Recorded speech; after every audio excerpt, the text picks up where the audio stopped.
ఓం నమ శివాయ. అందరికీ నమస్కారం అండి. రేపే అమావాస్య, కార్తీక అమావాస్య ఆదివారంతో కలిసి వచ్చింది. ఇది 100 సంవత్సరాలకు అతీంద్రియ శక్తులు కలిగిన రోజు. ఇలాంటి రోజు జన్మలో మళ్ళీ వస్తుందో రాదో కూడా తెలియదు. అయితే ఇంతటి శక్తివంతమైన అమావాస్య రోజున ఇంట్లోని ఆడవాళ్ళు పొరపాటును కూడా ఈ కూరను వండకూడదు. ఈ రోజున ఎవ్వరు ఈ కూరను తినకూడదు కూడా కాదని, ఈ రోజున ఈ కూరను వండిన చేతిలో రూపాయి కూడా మిగలదు. ఆర్థిక సమస్యలు వచ్చి అప్పులు పాలవుతారు. 7 జన్మల దారిద్ర్యం వెంటాడుతుంది. ఈ రోజున ఈ కూర తింటే పరమేశ్వరుడికి ఆగ్రహానికి గురవుతాడట. తమ దారిద్ర్యం కూడా మీరు పాలవుతారు. మహాపాపం చుట్టుకుంటుంది. కష్టాలు పాలవుతారు. సమస్యలు బాధలతో సతమైపోతూ ఉంటారు. కాబట్టి ఈ రోజున తెలియక ఈ కూరను తిన్న భవిష్యత్తులో అనారోగ్యాలు బారిన పడతారు. కోరి కష్టాలు తెచ్చుకున్నట్లాగే అవుతుంది.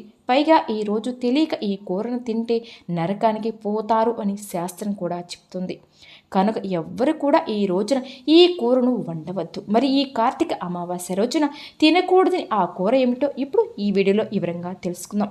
వీడియోలోకి వెళ్ళే ముందు ఎంతో రిక్వెస్ట్ అండి, ఈ వీడియో కనుక నచ్చితే లైక్ చేసి మన ఛానల్ని సబ్స్క్రైబ్ చేసుకోండి, మాకు సపోర్ట్ చేయండి.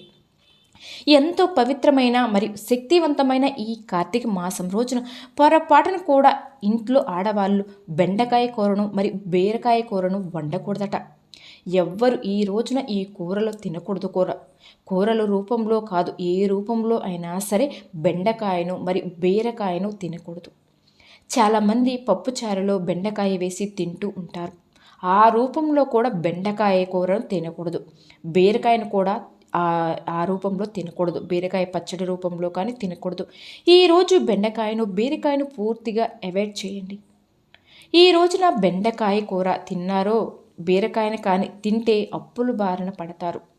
ఆర్థిక సమస్యలు వస్తాయి కూడా. చేతిలో రూపాయి కూడా మిగలదు. కోరి కష్టాలు తెచ్చుకున్నట్లే అవుతుంది. కాబట్టి ప్రతి ఒక్కరూ కూడా ఆడవారు ఈ రోజున ఇంట్లో బెండకాయ కూరను మరియు బీరకాయ కూరను వండకూడదు. ఎవరు ఈరోజు ఈ కూరను తినవద్దు.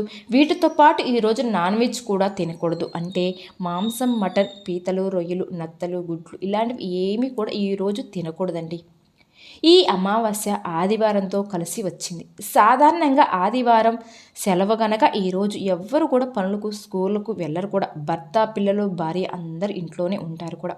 దాంతో ఆడవారు పిల్లలకు భర్తకు మంచిగా వండి పెడదామని ఆదివారం రోజే నాన్ వెజ్ వండి పెడుతూ ఉంటారు కూడా. చికెన్ బిర్యానీ కానీ, చికెన్ పక్కు ఏదో ఒకటి నాన్ వెజ్. ఈరోజు ఈ కూరలో తినవద్దు. వీటితో పాటు ఈ రోజున నాన్ వెజ్ అంటే ఆకుకూరలు ఏమైనా తినొచ్చు, కానీ బెండకాయ, బీరకాయ నాన్ వెజ్ కూడా తినకూడదు. పీతలు, రొయ్యలు, నత్తలు, గుడ్లు ఇలాంటివి కూడా ఏమీ తినకూడదండి. ఇలా కాకుండా ఈరోజు తింటే 7 జన్మల దరిద్రం పడుతుంది. పరమేశ్వరుడు ఆగ్రహానికి గురవుతాడు. నరకానికి పోతారు. ఉదర సమస్యలు వస్తాయి కూడా. అనారోగ్య సమస్యలు బారిన పడతారు అని శాస్త్రాలు అయితే చెప్తున్నాయి. కనుక ఈ రోజు ఎవ్వరు కూడా నాన్ వెజ్లకు కూడా పోవద్దు. నాన్ వెజ్ జోలు కూడా పోవద్దు. బెండకాయ, బీరకాయ, నాన్ వెజ్ ఈ 3 రకాల కూరగాయలు ఈ కార్తీక అమావాస్య రోజున తినవద్దు. కాదని తింటే మాత్రం తర్వాత మీరే దారిద్రాన్ని అనుభవిస్తారు. నరకానికి పోతారు. కోరి కష్టాలు మీరే తెచ్చుకున్నట్లే అవుతుంది. భవిష్యత్తులో ఎన్నో సమస్యలను ఎదుర్కోవాల్సి ఉంటుంది కూడా. కాబట్టి మీరు ఈ కార్తీక అమావాస్య రోజున ఈ పదార్థాలు తినకుండా ఈ ఆహార నియమాలను పాటిస్తే చాలండి. కాబట్టి ప్రతి ఒక్కరూ కూడా రేపు ఈ పదార్థాల వంటలు చేయకుండా తినకుండా ఉండండి. జాగ్రత్త పడండి. ఆ పరమేశ్వరుడు యొక్క అనుగ్రహం మీపై, మీ కుటుంబంపై వెళ్ళవేళ రక్షిస్తూ ఉంటాడు. ఆ పరమేశ్వరుడు యొక్క అనుగ్రహం కూడా మీపై ఎప్పుడు కూడా ఉంటుంది. ఆదివారం కలబంద మొక్కతో ఇలా చేస్తే చాలండి. తరతరాలు కూర్చుని తిన్నా తరగని ఆస్తి వస్తుంది. డిసెంబర్ 1 మనకు అమావాస్య రాబోతుంది. అంటే రేపు. ఇది చాలా పవిత్రమైన రోజు, చాలా శక్తివంతమైన రోజు. కాబట్టి ఈ రోజున మర్చిపోకుండా కలబంద మొక్కతో ఇలా చేస్తే చాలు. తరతరాలు తరగని కూర్చున్నా తిన్నా సరే తరగని ఆస్తి అనేది అలాగే కాకుండా ఎన్నో వేళ్ల ఐశ్వర్యం మీ సొంతం అవుతుందని చెప్పుకోవచ్చు. కాబట్టి కలబంద మొక్కతో ఈ పరిహారం అంటేనే ఈ చిన్న పరిహారం ఆచరిస్తే చాలండి. కార్తీక మాసం మనం నెల రోజులు కూడా చాలా నియమ నిష్టలతో నిరంతరం కూడా మన పూజలు చేస్తూ ఉంటాం. ఇలా చక్కగా పూజా కార్యక్రమాలు చేసుకుంటూ ఉంటాం. అమావాస్య రోజున కూడా శివుని పూజించడం, ఆరాధించడం ఇవన్నీ కూడా చేస్తూ ఉంటాం. కార్తీక అమావాస్య చాలా పవిత్రమైనదిగా పరిగణిస్తారు కూడా. కాబట్టి కార్తీక అమావాస్య రోజున మర్చిపోకుండా కలబంద మొక్క యొక్క పరిహారం చేస్తే మీకు ఎనలేని అదృష్టం వస్తుంది. 7 తరాల ఐశ్వర్యం మీరు సొంతం చేసుకోవచ్చు. కాబట్టి ఈ పరిహారాన్ని ప్రతి ఒక్కరు కూడా చేస్తే చాలా మంచి ఫలితం అయితే ఉంటుంది అని పురాణాలు అయితే చెప్తున్నాయి. శాస్త్రాల ప్రకారం కార్తీక అమావాస్యకు చాలా ప్రాధాన్యత ఉంటుంది. కాబట్టి ఈ రోజున ఈ చిన్న పరిహారం చేసుకోవడం వలన మంచి జరుగుతుంది. కలబంద మొక్కతో కొన్ని పరిహారాలు చేయడం ద్వారా మన ఇంట్లో ఉండే దరిద్రాలన్నీ కూడా పోగొట్టుకోవచ్చు. ఇంట్లోకి లక్ష్మీదేవి వచ్చేలా చేసుకోవచ్చు కూడా. కలబంద మొక్క చాలా పవిత్రమైనదిగా మొక్కగా పరిగణిస్తారు కూడా. ఇది మనం ఇంట్లోనే నెగిటివ్ ఎనర్జీని తొలగిస్తుంది కూడా. కలబంద మొక్కతో కొన్ని పరిహారాలు చేసిన, కొన్ని విధి విధానాలు పాటించిన మంచి పాజిటివ్ రిజల్ట్ అనేది వస్తుంది అని మన పండితులు అయితే చెప్తున్నారు. వాస్తుశాస్త్రం ప్రకారం ఇంట్లో కొన్ని వస్తువులు ఉంచడం శుభప్రదం అని భావిస్తూ ఉంటారు. కలబంద మొక్క కూడా అంతే, అందరి ఇళ్లలో కనిపిస్తూ ఉంటుంది. కలబంద మొక్క యొక్క అంటే అదృష్టంగా దీన్ని భావిస్తూ ఉంటారు కూడా. అలాగే వాస్తుశాస్త్రం ప్రకారం కలబంద మొక్కను అదృష్ట మొక్కగా కూడా పిలుస్తారు. కలబంద మొక్కకి చాలా ప్రాముఖ్యత కలిగి ఉంటుంది. మన హిందూ సాంప్రదాయాలలో మన ఇంట్లో కలబంద మొక్క అంటేనే శుభమని నమ్ముతూ ఉంటారు కూడా. ఎందుకంటే ఇది శుభాన్ని సూచిస్తుంది కాబట్టి అని వేద పండితులు చెప్తున్నారు. దీంతో మనిషి జీవితం ముడిపడి ఉంటుంది అని కూడా. అలానే కాకుండా మనిషి జీవితంలో వచ్చే కొన్ని రకాల సమస్యలు కూడా పోగొట్టేటువంటి శక్తి కలబంద మొక్కలో ఉంటుంది. అయితే కలబంద మొక్క ఏ దిశలో అయినా నాటవచ్చా? ఎందుకంటే కలబంద మొక్క ఏ దిశలో నాటినా మనకైతే మంచి ఫలితాలైతే వస్తాయి. అలానే కాకుండా కలబంద మొక్క ఏ వైపుకు అయితే ఎక్కువగా పెరుగుతూ ఉంటుందో అలా మన సంపాదన కూడా అంచనా వేసుకోవచ్చట. కుడివైపుకు కలబంద మొక్క ఎక్కువగా పెరుగుతూ ఉంటుందో అనుకోండి, మీ ధనానికి అంటే కుదురుగా బాగా సంపాదన విపరీతంగా బాగా పెరుగుతుందని అర్థమట. బాగా పెరిగితే కుడివైపుకి. అదే ఎడమవైపు కలబంద మొక్క పెరిగితే మనకి ఎప్పుడు కూడా ధనానికి లోటే ఉండదంట. ఎటువైపు నుంచి మనకి డబ్బు అనేది వస్తూనే ఉంటుంది. అలానే కాకుండా స్ట్రైట్గా కలబంద మొక్క పెరిగితే కలబంద మొక్క మన జీవితంలో ఎదుగుదలను ఇస్తుంది అని అర్థం అంట. కలబంద మొక్కను ఏ విధంగా పెరుగుతూ ఉంటుందో ఆ విధంగా మనిషి జీవితం కూడా ముడిపడి ఉంటుందని చెప్పుకోవచ్చు. అలానే కాకుండా సంపాదన అనేది సూచిస్తూ ఉంటుంది. కలబంద మొక్కలు ఇంట్లో గుగురుగా హైట్గా పెరిగితే, బాగా పొడవుగా పెరిగితే మాత్రం ఇంట్లో లక్ష్మీదేవి నివసిస్తుంది అని అర్థం చేసుకోవాలి. అలానే కాకుండా మిమ్మల్ని ఆ తల్లి అనుగ్రహిస్తుందని కూడా నమ్మాలి. లక్ష్మీదేవి అనుగ్రహం ఉంది కాబట్టి కలబంద మొక్క అంత చక్కగా పెరుగుతుందని వేద పండితులు చెప్తున్నారు. కాబట్టి సంపదకు మానవుడి యొక్క జీవితానికి ముడిపడి ఉంటుందని నమ్మాలి. ఈ కలబంద మొక్కతో ఏం చేసినా సరే మంచి ఫలితం అయితే వస్తుంది. కలబంద మొక్కను ఇంట్లో పెట్టేటప్పుడు సరైన స్థలాలు మనం సరైన ప్లేస్లో పెట్టుకోవాలి. అలా పెట్టుకుంటేనే ఎప్పుడు కూడా మనకి సంపదకు ఆనందానికి లోటు అనేది ఉండదు.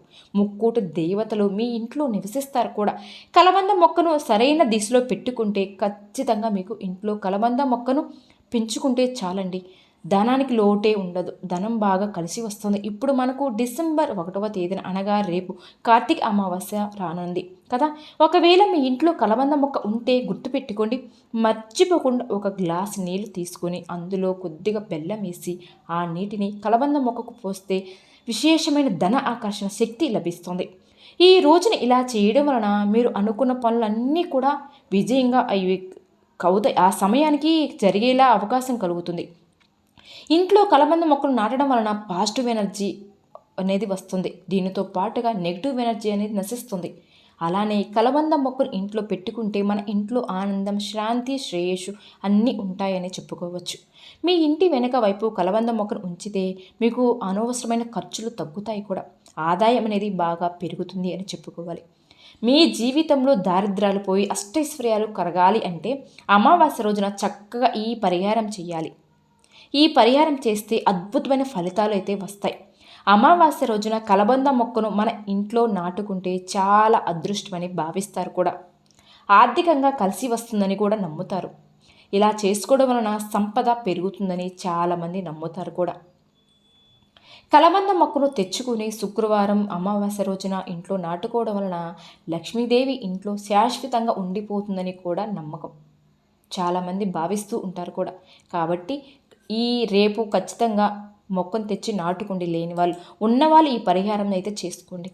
మీకు అదృష్టం ఐశ్వర్యం కలుగుతుంది. అమావాస్య రోజున ఉదయం 6 నుండి 7 గంటల మధ్యలో ఆ టైం ప్రాంతంలో ఇంటి గుమ్మం ముందు కలబంద మొక్కను తలకిందులుగా వేలాడదీయాలి. ఇలా చేస్తే శని దోషాలతో పాటు అన్ని రకాల బాధలన్నీ కూడా తొలగిపోతాయి. ఇంట్లో సుఖ సంతోషాలు పెరుగుతాయి కూడా. మీ జీవితంలో ఆనందం శ్రేయస్సు కలుగుతుంది. ఇంటికి పడమర వైపున కలబంద మొక్కను వేలాడదీయాలి. ఇలా వేలాడదీయడం వలన మనకు మంచి జరుగుతుంది. కలబంద మొక్కను తలకిందులుగా వేలాడదీసేటప్పుడు ఆ మొక్క ఇంట్లోకి నెగిటివ్ ఎనర్జీ రాకుండా దుష్ట శక్తులను ఆపేస్తుంది. అలానే కాకుండా మన ఇంట్లో ఉండే అనేక రకాల సమస్యల నుండి బయటపడేస్తుంది. ఇంటి పరంగా బాగా కలిసి వస్తుందని చెప్పుకోవచ్చు. ఈ మొక్కను జనాలు ఏడుపులు ఉంటాయి కదా, అవి కూడా తొలగిపోవడానికి అవకాశం ఉంటుందని చెప్పుకోవాలి.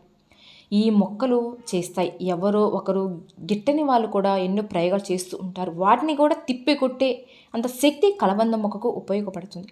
కలబంద మొక్క అనేది చాలా పవిత్రమైనది. కాబట్టి కలబంద మొక్క అమావాస్య రోజున కావచ్చు, లేదంటే ముందు రోజు అయినా సరే ఇంట్లో ఉన్న సరిచేసుకోండి. మీ ఇంట్లో ఉండే అదే రోజు మీరు తీసుకోండి.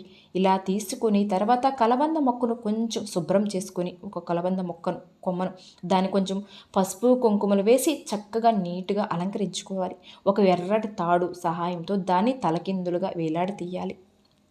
అలానే అమావాస్య రోజున సాయంత్రం సంధ్యా సమయంలో 6 నుంచి 7 గంటల మధ్యలో ఆ టైంలో సాయంత్రం సమయంలో మనం కలబంద మొక్కను ఇలా తీసుకోవచ్చు. ఉదయం కూడా ఈ కలబంద మొక్కను ఎలాడదీయవచ్చు. ఇంటి గుమ్మానికి కట్టుకోవచ్చు. శాస్త్రాల ప్రకారం అమావాస్య రోజున కలబంద మొక్క ఇంటికి తెచ్చి పెట్టుకుంటే ఇంట్లో కలబంద మొక్కను వేలాడతీసిన అదృష్టం అనేది మీకు పడుతుంది అని వేద పండితులు అయితే చెప్తున్నారండి. కాబట్టి మీకు అన్ని సమస్యలు పోవాలి అంటే ఈ రోజున మర్చిపోకుండా ఈ పరిహారం అయితే చేయండి. మంచి రిజల్ట్ అయితే వస్తుంది. కాబట్టి ఈ పరిహారాన్ని మర్చిపోకుండా చేసుకోండి. ఎంతో అద్భుతమైన ఫలితాలను పొందండి. విన్నారు కదండి. ఈ వీడియో కనుక నచ్చితే లైక్ చేసి మన ఛానల్ని సబ్స్క్రైబ్ చేసుకుని మాకు సపోర్ట్ చేయండి. ఓం నమః శివాయ.